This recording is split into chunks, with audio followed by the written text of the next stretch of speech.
In Luke 1:37, the Bible says, nothing is impossible with God. Through you, I can do anything. I can do all things, 'cause you gives me strength. Nothing is impossible through you. Blind eyes are open, strongholds are broken.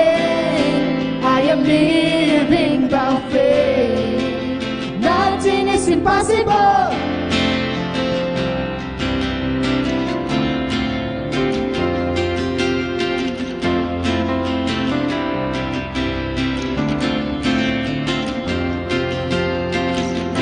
I'm not gonna live by what I see. I'm not gonna live by what I feel. Deep down I know that you're here with me. I know that you can do anything. To you I can do anything. I can do all things, 'cause you gives me strength. Nothing is impossible to you. Blind eyes are open, strongholds are broken. I am living by faith. Nothing is impossible.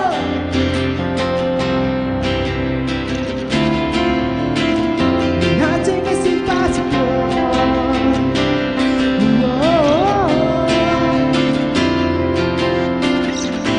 I'm not gonna live by what I see. I'm not gonna live by what I feel. Deep down I know that you're here with me. I know that you can do anything. To you I can do anything. I can do all things, 'cause you gives me strength. Nothing is impossible to you. Blind eyes are open, strongholds are broken. I am living by faith.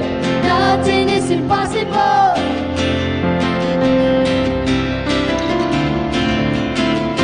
I believe, I believe. Hallelujah. I believe, I believe. I believe, I believe in you. I believe, I believe. I believe, I believe in you. I believe, I believe. I believe, I believe in you. I believe, I believe. I believe, I believe in you. Through you I can do anything. I can do all things, 'cause you gives me strength. Nothing is impossible to you. Blind eyes are open, strongholds are broken. I am living by faith. Nothing is impossible. I believe, I believe. I believe, I believe in you. I believe, I believe.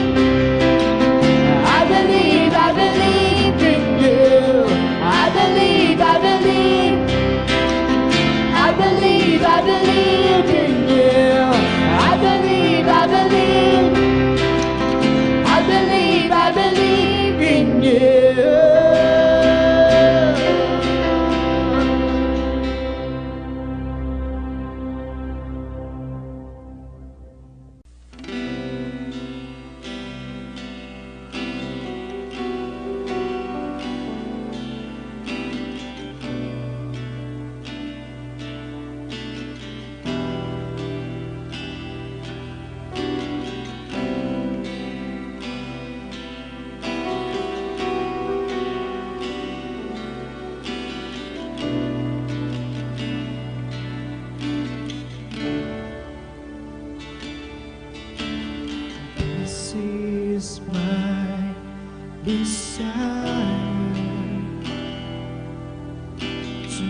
I live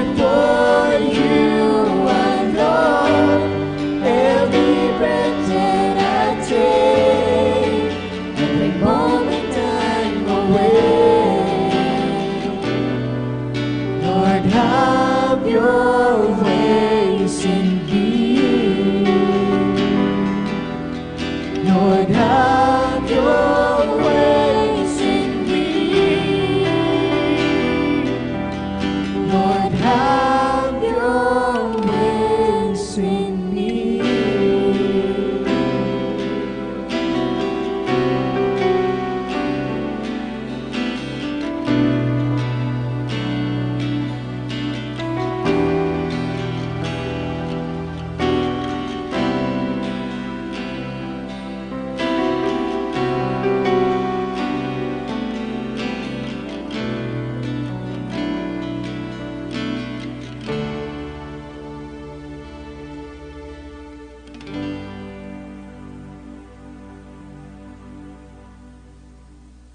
Dumako naman po tayo sa ating communion. Sabi po sa unang Juan, Kabanata 1, talatang 3. Ipinapahayag na namin sa inyo ang aming nakita at narinig upang makasama kayo sa aming pagkikisa sa Ama at sa Kanyang anak na si Jesucristo. Mga kapatid, sa pagtanggap po natin ng Holy Communion na ito, ipinapahayag po natin ang ating pagkikisa sa Ama at sa Kanyang anak na si Jesucristo. Sa ating pagkikisa sa Kanya, iniaalay natin ang ating buhay bilang kalugod-lugod na handog para sa Kanya. Manalangin po tayo. Panginoong Diyos, na banal at makapangyarihan sa lahat, buong puso po kaming lumalapit sa iyong banal na harapan. Humihingi po kami ng tawad sa lahat ng aming kasalanan at pagkukulang. Gawin mo po nawa kaming karapat-dapat sa pagtanggap ng communion na ito. In the mighty name of Jesus Christ, we pray. Amen. Kainin po natin ang tinapay at inumin ang laman ng saro.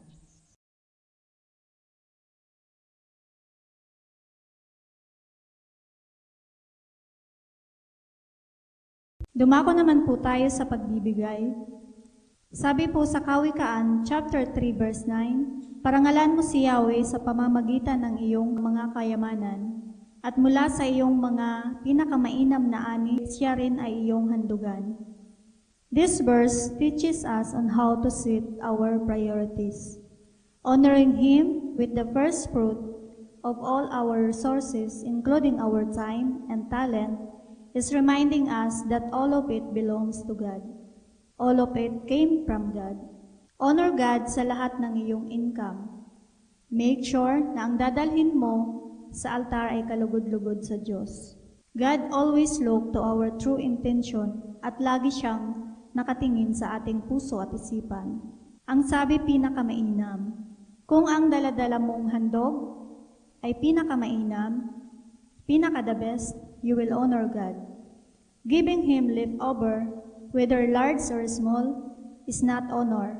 Magbigay ka pagkatapos ng lahat ng iyong pinagkagastusan, ay di na-honor ang Diyos. Unahin lagi natin ang Diyos sa lahat ng aspeto ng ating buhay. Make sure na sa pagbibigay natin ay napapangiti natin ang puso ng Diyos. At kapag napangiti natin si Lord, sa tingin niyo po ba ano ang kasunod? The Lord will give you much more than the best of what we are expecting, sapagkat hindi natin matutumbasan ang mga pagpapalang kayang ibigay ng Diyos sa ating buhay. Sige po, tayo po ay magbigay. Maaari niyo pong ipadala ang inyong mga tithes and offering sa mga account number na makikita sa inyong mga screen. Maraming salamat po, and God bless.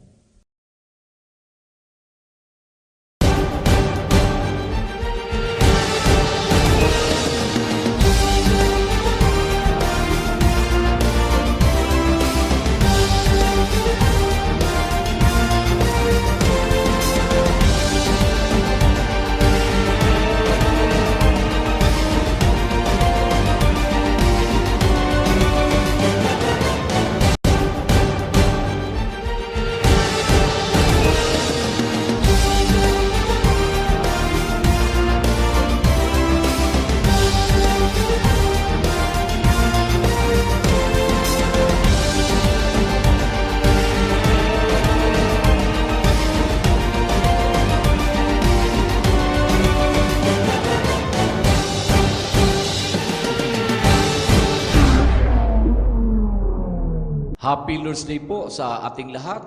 Pagpalain po tayo ng Panginoon sa araw na ito. At sana po kayo po ay may matanggap na mahalagang aral sa tatalakayin ko ngayong araw na ito. Napaka-importante po ng nais ko pong sabihin po sa inyo. Ito po ay mula sa mga salita ng Panginoon na kailangan po nating lahat. My topic today is entitled, Understanding the First Fruit Seed. Understanding the first fruit seed. One of the strongest forces in God's kingdom is obedience. Ang pagsunod ang isa sa pinakamalakas na pwersa sa kaharian ng Diyos. The Bible says, if you be willing and obedient, you will eat the good of the land. Isaiah 1 verse 19. Mapapansin po natin na sa bawat pangako sa atin ng Panginoon ay laging may instruksyon ng pagsunod. Any promise to deliver, there is an instruction to obey. The truth is that the instructions you obey determines the blessings you receive. Nakasalalay lagi sa ating pagsunod ang pagpapalang nais niyang ipagkaloob. Pagsunod saan? Pagsunod sa mga salita ng Diyos, pagsunod sa mga umiiral na mga batas at mga prinsipyo ng ating Panginoong Diyos. Tayo ay pinamamahalaan ng mga umiiral na mga prinsipyo at mga batas ng Panginoon sa Kanyang kaharian. Maniwala ka man o hindi, sumunod ka man o hindi, naitakda ng mga ito na mangyari. Kaya't laging may epekto ang pagsuway at may epekto ang pagsunod sa mga prinsipyo at batas ng ating Panginoong Diyos. The laws and principles of God cannot be broken. We are governed by established laws of God. Hindi nawawala ng bisa ang prinsipyo ng Diyos sa di mo paniniwala at di mo pagsunod. Kasama na dito ang batas ng Panginoon na sinasabi sa Genesis chapter 8 verse 22. While the earth remains, seed time and harvest time will always happen. Cold and heat, summer and winter will not cease. Habang umiinog ang mundo, ang pagtatanim at pag-aani ay laging sasapit. Maliwanag po ang batas na sinasabi sa talatang ito. Merong law of seed time and law of harvest time. At ito ay dititigil na mangyari kung sa itong magaganap. Now, ano po ba ang buto? What is a seed? The seed is the future carrier. Ang buto ang magdadala sa iyo sa future mo. Ang butong itinatanim mo ngayon ang magdidetermine ng future o destiny mo. The seed may be small, but the future you seek is in it. Yung maliliit na butong itinatanim mo, diyan nakasalalay ang aanihin mo sa future mo. Sa spiritual man o sa natural, kahit sa agricultural products, maliliit ang tingin mo ngayon sa mga binhi mo, sa mga butong hawak mo. Buto ng talong, buto ng okra, buto ng kalabasa, maliliit. Pero sa isang magsasaka, alam niya sa maliliit na butong itinatanim niya, may malalaking bunga na aanihin siya. May bukas na nag-aantay sa kanya sa mga butong itinatanim niya. A seed is a tiny beginning with a great future. God's kingdom economics operates in the seed and harvest principle. Ang kaharian ng Diyos ay nag-ooperate o tumatakbo sa tinatawag na seed principle. Everything operates and starts in the seed. In all aspect ng ating buhay, sa bawat buto o binhing itinatanim mo ngayon, may karampatang bunga bukas, sabi ng Panginoon. Nabanggit sa aklat ng Galatia ang salitang ito, ang nagtatanim o nagsisikap sa mga bagay ukol sa laman ay aani ng kamatayan, at ang nagtatanim o nagsisikap sa mga bagay ukol sa espiritu ay aani ng buhay na walang hanggan. Sa ibang pananalita, ang gawa ng kasalanan ay aani ng kamatayan, Ngunit ang nagsisikap sa mga bagay ukol sa kabanalan ay aani ng buhay na walang hanggan. All truth is parallel. Kahit physical o spiritual, the seed principle will always happen. What you sow, you will reap. Nag-iipon ka ngayon, may bibilangin ka bukas. Nagtsatsaga kang mag-aral ngayon, may diploma ka bukas. Puro ka bisyo ngayon, magkakasakit ka bukas. Hindi ka tumitigil kahit may warning na ang Diyos sa iyo ngayon, may karma ka bukas. Ngayon, balik po tayo sa kingdom economy na tinuturo ng Bible. God's kingdom economy is different from the economic system of this world. Sa sistema ng mundo, you claim ownership of things. Ikaw ang may-ari ng kung anong meron ka ngayon. But in God's kingdom system, to which we belong, God is the owner of everything. Pero bilang mga anak ng Panginoon, meron tayong access at karapatan kung anong pagmamay-ari ng ating tatay. We do not own anything, but we can have access to everything the Father owns. Ganito ang sistema ng mundo. Ako ang may-ari nito, ako ang nagpagal, ako ang nagtrabaho, ako ang naghanap buhay, ako ang nagsikap, kaya akin lang ito. Pagmamay-ari ko ito. Pera ko ito, bakit ako magbibigay sa iba?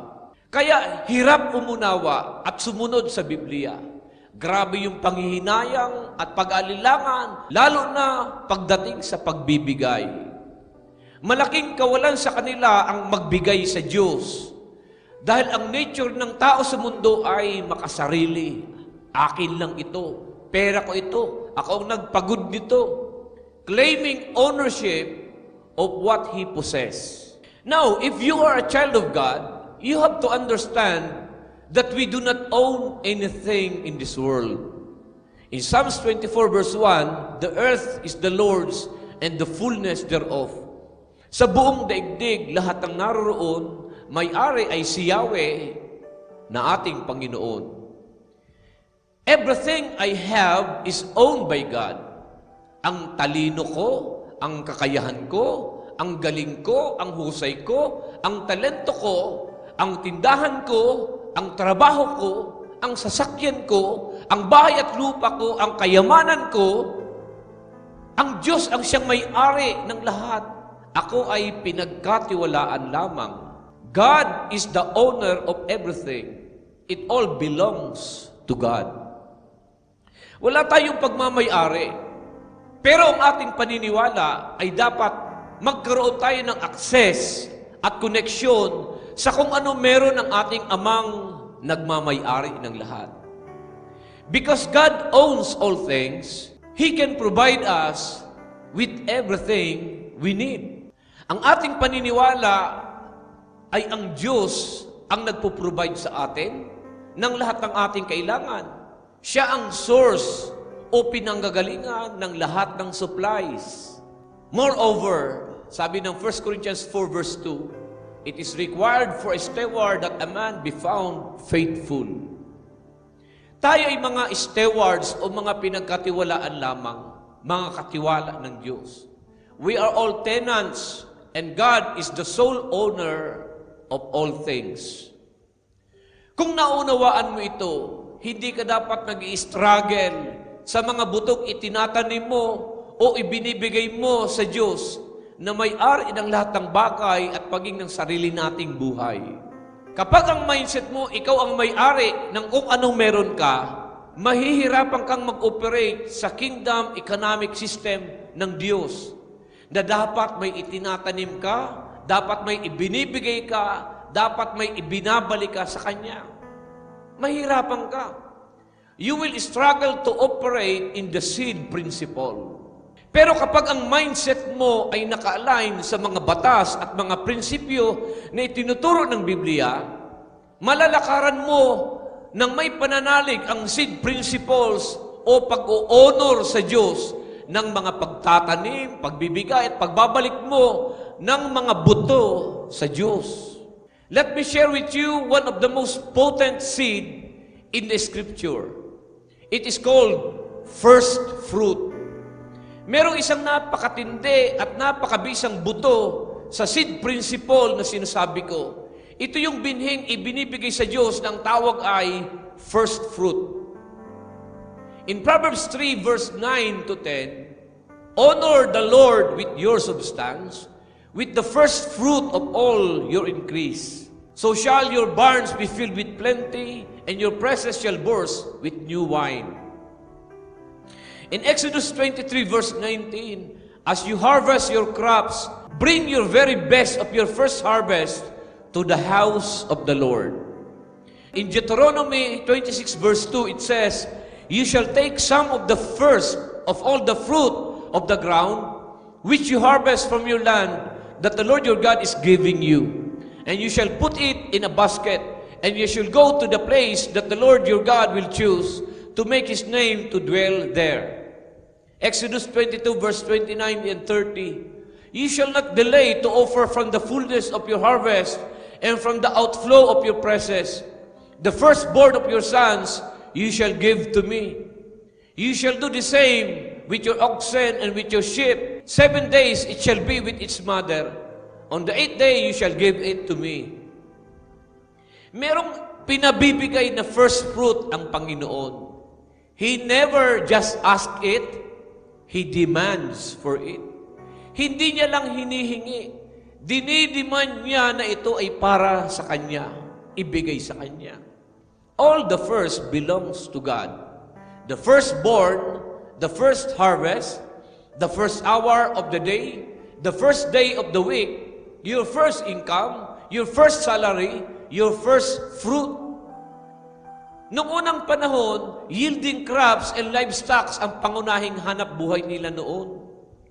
Kaya ang first fruit nila noon ay pagdadala ng unang ani ng kanilang bukirin, ng kanilang pananim at ng kanilang mga inaalagaang kawan. Pero ang principle ay nag-i-exist. Kahit ang unang giyera ng mga Israelita laban sa kanilang kaaway, ang giyera nila sa siyudad ng Jericho, hiningi ng Diyos na lahat ng samsam mula sa Jericho ay ihandog sa Kanya bilang the first city being conquered. He demands that all the first belongs to Him. Now, why does God demands the first? Bakit hinihingi ng Diyos ang first fruit mo? Mga kaibigan, mga kapatid, merong God's kingdom economy na kakaiba kaysa sistema ng ekonomiya ng mundo. God has a financial plan for His children, which is different from that of the world. Merong pinansyal na plano ang Diyos sa Kanyang mga anak. May plano ang Diyos sa ating pinansyal na pangangailangan na iba kaysa mundo. Ang nais kong ibahagi ngayon ay kung paano natin maa-access ang financial plan ng Diyos ayon sa sinasabi ng Biblia. We do not seek ownership of anything in the kingdom, but we can have access to everything. Pakinggan niyo ito, mga kapatid. Sinabi ng tatay sa panganay na anak sa kwento ng prodigal son, bagamat alam ng panganay na anak na lahat ay pagmamay-ari ng kanyang tatay, pero mula mismo sa bibig ng tatay niya ay sinabi sa kanya, all that I have is yours. All that I have is yours. Luke 15 verse 31. Lahat ng kung ano meron ako ay sa iyo. Mga kaibigan, hindi man pagmamay-ari ni Joseph kung ano meron ang Ehipto, pati mga pagkain nito. Dahil lahat ng ito ay pagmamay-ari ng paraon. Bagamat hindi siyang may-ari, pero meron siyang access sa lahat ng mga ito at hindi siya kailanman nagkulang. Kung tunay kang anak ng Diyos, itong sinasabi sa iyo ng ating Ama, all I have is yours. Ang Amang may-ari ng lahat. Pero kapag anak ka, may access ka, may karapatan ka sa kung ano meron ang ating Ama. Access sa blessings ng Panginoon na kailangan mo at kailangan ko. Kung nauunawaan mo ito, mawawalan ng puwang sa puso mo ang pagkaitan ng Diyos ng ikapu mo. Mawawalan ng puwang sa puso mo na pagkaitan ng Diyos ng first fruit mo. Ang first fruit at ang ikapu mo ay susi para ma-access mo kung ano meron ang tatay mo. The first fruit seed honors God. It is the seed we give to tell God He owns the first place in our lives. Ang pagbibigay ng first fruit sa Diyos ay pagsasabi sa Kanya na Siya ang pinakauna sa iyong buhay. Ang salitang first fruit ay may dalawang kahulugan sa salitang Hebreo. Una ay ang salitang reshate. Ang salitang reshate sa Hebreo, ang kahulugan is first place in time, first place in order, first in rank. It also means the beginning, first or the principal thing, chief or captain, excellent, forefront, ruler, sum top, summit, upper part, and primary. Giving your first fruit is reshate. It is you telling God, Lord, Ikaw ang unang-una sa aking buhay. Ikaw ang pinakahigit sa lahat. Ikaw ang aking unang pinahalagahan. Ikaw ang aking unang priority. Yan ang kahulugan ng first fruit kapag nagbibigay kasi sinasabi mo, Lord, Ikaw ang ruler ng buhay ko. Ikaw ang hepe. Ikaw ang principal. Ikaw ang kapitan. Ikaw ang aking pinuno. Ikaw ang laging uunahin ko. That is reshate. And giving your first fruit is bikurim. Ito yung pangalawang kahulugan ng first fruit sa Hebreo. Bikurim. It is God telling you, I have a promise to come. May pangako ang Diyos sa iyo. A promise of blessing, a promise of promotion, and a promise of breakthrough to come into your life. Ang first fruit mo sa Diyos ang nagpuposisyon sa iyo na matanggap mo ang mga promises ng Diyos sa buhay mo. Giving your first fruit puts you in a position to receive His promises. Nilalagay mo ang sarili mo sa tamang posisyon, tamang spot, tamang lugar para sa pangako niya sa buhay mo. When you give your first fruit, God gives you first place. Nilalagay ka din ng Diyos na first place sa Kanya. Sa lumang tipan, maingat ang mga Israelita sa pag-aani ng kanilang mga tanim. They carefully watch the first budding fruits or grains. Once spotted, they would designate it as the first. As the crops become mature and harvested, those first fruits were brought into the temple and presented to the high priest according to God's pattern. Tatanggapin ito ng pare o saserdote mula sa mga pamipamilya at ito ay itatas niya ng kanyang mga kamay as a wave offering above his head, presenting it to God in thanksgiving and recognition ng kanyang mga biyaya at pagpapala.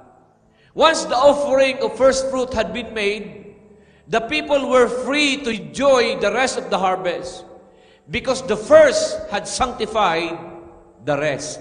Mahalaga ang pagkilala sa order at pattern ng ating Panginoon. In Romans 11 verse 6, kung ang unang tinapay na galing sa minasang harina ay inihandog sa Diyos, nakahandog na rin ang buong masa. At kung nakahandog sa Diyos ang ugat ng isang punong kahoy, nakahandog na rin ang kanyang mga sanga. Anong implikasyon po nito? Anong ibig sabihin nito, kapatid? When you give God the first hour of the day, it blesses the whole day. When you give God the first day of the week, it blesses the remaining 6 days of the week. First fruit is giving God your first and best.